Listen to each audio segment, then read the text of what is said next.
Valentino Uomo, born in Roma. Let's talk about it.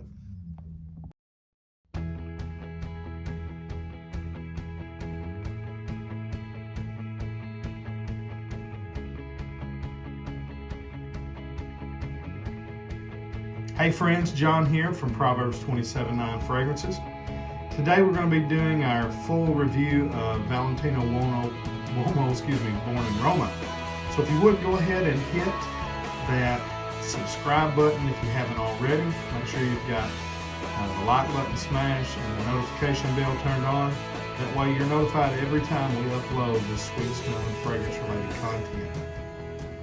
So Valentino Uomo, born in Roma, is a 2019 release in the Valentino Uomo line.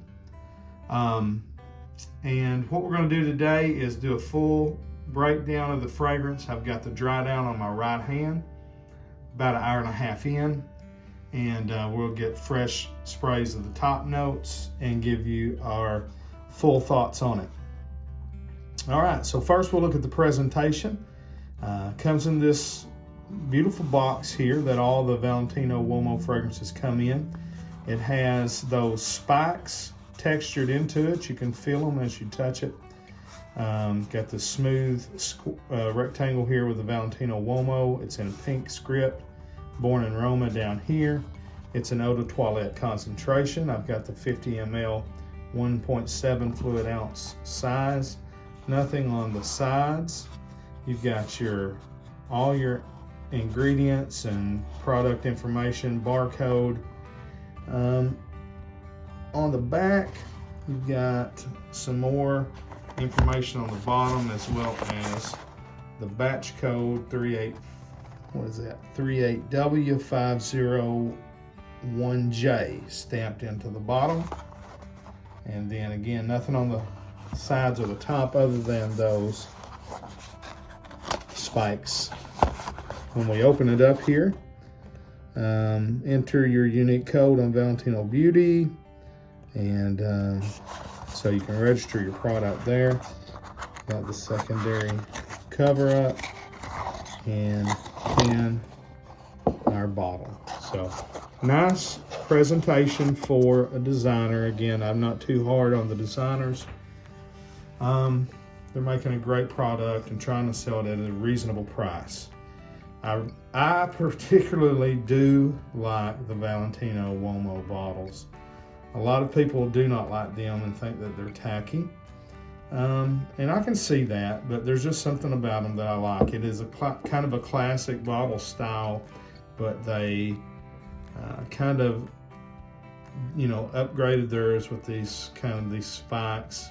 And I guess it's supposed to give you kind of that rugged leather, spiky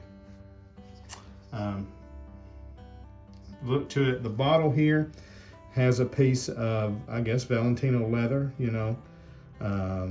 inlaid in this rectangle here in the front. You've got a spike collar here. You've got that kind of fat cap on it. It clicks into place very nicely. Inside there, I don't know if you can see it. Yeah, there you go. You got the Valentino V. And then let's check out the atomizer. Oh, let me get where you can see it. Let me back up a little bit. I think you can see that. Really good distribution. All right, so let's go ahead and talk about the fragrance. So it opens up, it's an eau de toilette. You get an alcohol blast. You got to kind of let that die down for a moment. And then you start to smell the top notes. Let me go ahead and go over the notes here. Again, 2019 release. It's classified as a woody, spicy fragrance. I would call it a woody, spicy, aquatic. Okay, I would just throw that in there. There's some aquatic notes to it. I think they don't want to tip their hand by calling it a woody aquatic or something like that. But it was perfumed by Antoine Maisondieu and Guillaume Flavigny. Nailed it. Top notes, mineral notes, violet leaf, and salt. Middle notes, ginger and sage. Base notes are woody notes and vetiver. It's interesting. It doesn't list any citruses in the top, but I definitely get some type of orange. I don't know if it's mandarin orange or clementine, which is similar, or if it's more of there's a little bit of a greenness to it, almost like it is bitter orange. But there's definitely some citruses in this, even though they don't list them. So the mineral notes, it kind of comes across basically just, kind of a little metallic and a little salty. That's the way I would describe it to you. There is this aquatic feel to it. And if you don't know already, this fragrance is very similar to Invictus by Paco Rabanne. Other fragrances that sort of have this DNA would be Mont Blanc Legend Spirit. And I'm just sticking with the main designers. I'm not gonna, tell you all the different, Rasasi Hawass and all those different things, but the main designers, Ralph's Club by Ralph Lauren, and then Born in Roma here, they all have that similar DNA that I say is kind of borrowing from Paco Rabanne and Invictus. It's kind of their way to get kind of a fresh, aquatic fragrance in this line. They wanted something that was going to be a little bit better selling than the originals, or like the intense version that I have here. The original, and especially this one, the Intense, Uomo Intense, super beloved in the fragrance community, much like Dior Homme Intense and the original Dior Homme, which is right here. These fragrances are super beloved in the community. But for instance, with this one here, it didn't sell very good. So they pretty much scrapped it and gave us this one here. These two fragrances do not smell much alike at all. But I will say that Valentino Uomo Born in Roma does have some of the original DNA in there. It's not just a straight up Invictus clone or anything like that. Like Mont Blanc Legend Spirit really could be kind of considered an Invictus Aqua clone. This one's a little more like Ralph's Club in that it adds some other woody facets to it to kind of give it a little bit more of a spicy woody base, and that's why they classified it as a woody spicy. There's a lot of that that dry vetiver in Born in Roma. It's not a clean, it is a clean vetiver. It's not an earthy, dirty vetiver, but it is a dry vetiver rather than a soapy, vetiver. So there's that, and then the woody notes, I'm going to say there's ISOE Super in it. It does have a sort of a pencil shaving vibe to it. Maybe a little cedar and a little sandalwood as well. That would be my guess. It just says woody notes. So ISOE Super, cedar, and sandalwood seems to be the combo there with the vetiver. So what I'll say to you is this. It smells great. Invictus smells great. Mont Blanc Legend Spirit smells great. Ralph's Club smells great. Valentino Uomo Born in Roma smells great. It's a great DNA.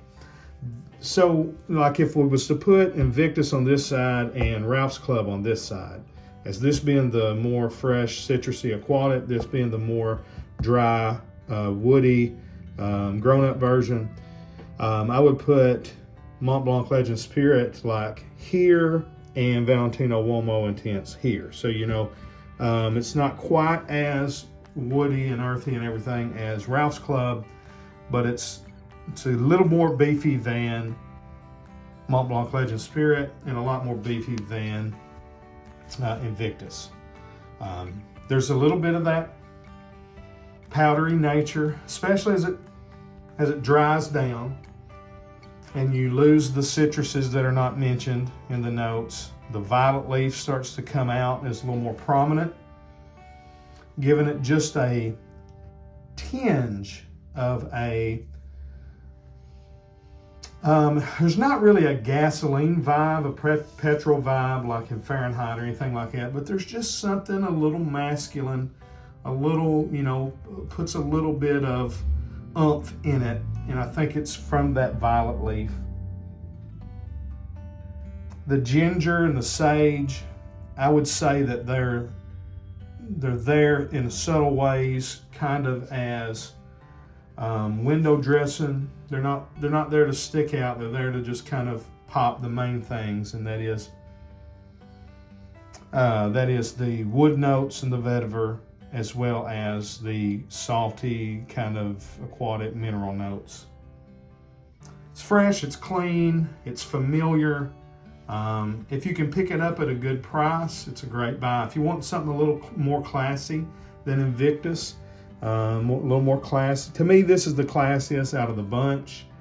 Far more classy than Legend Spirit, a little more classy than Ralph's Club. If you're looking for a high class, version of Invictus with some leather vibes to it, a little more dressed up, a little more classy, that to me is what Valentino Uomo Born in Roma is. Don't really have any ratings for it. I guess I didn't think of them beforehand, but I mean, it's real good. It lacks a little bit in longevity. It's not as good a performer as Uomo Intense or really any of them in the Uomo line prior to it. But I do think it performs on par or better to the other ones that we had mentioned, like Invictus and Legend Spirit, Ralph's Club, Eau de Toilette. So I think it's fine there in the performance. Projection is good. It smells, you can fill the room with it if you spray it enough. So out of 5 stars, I would call this a good 3.5 to 4 star fragrance. I think it's really nice. I don't know. I got mine from overseas at Sabina. So I got a great price on mine. I paid like $40 something for it. If you can pick it up for that, it's a banger. It's a 5-star on price. If you're paying full retail price, I don't know what these go for at Macy's or Dillard's or wherever, but probably overpriced at full retail, but not as overpriced as like paying full retail for Invictus or Legend Spirit, because you are getting in my mind, a higher quality version with the Valentino. So I would try to pick it up maybe at a discounter. I think you'll feel real good about yourself if you can buy this at a good value. If you're the kind of person that doesn't care about that, you just want a great smelling fragrance and you don't mind to go to Saks or Macy's or Dillard's and pay retail, then you're gonna like it if you like fragrances the way I've described them here today.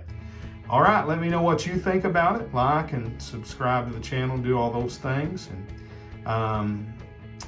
kind of let me know in the comments what you think about this particular fragrance and this particular line. What's your favorite out of the line? Do you like the new ones, the Yellow Dream, which is a horrible name, the kind of the new flankers, or are you more of a fan of the older ones, or do you not like the line at all? Till we see you down the road, I say God bless. Frag on, frag fam.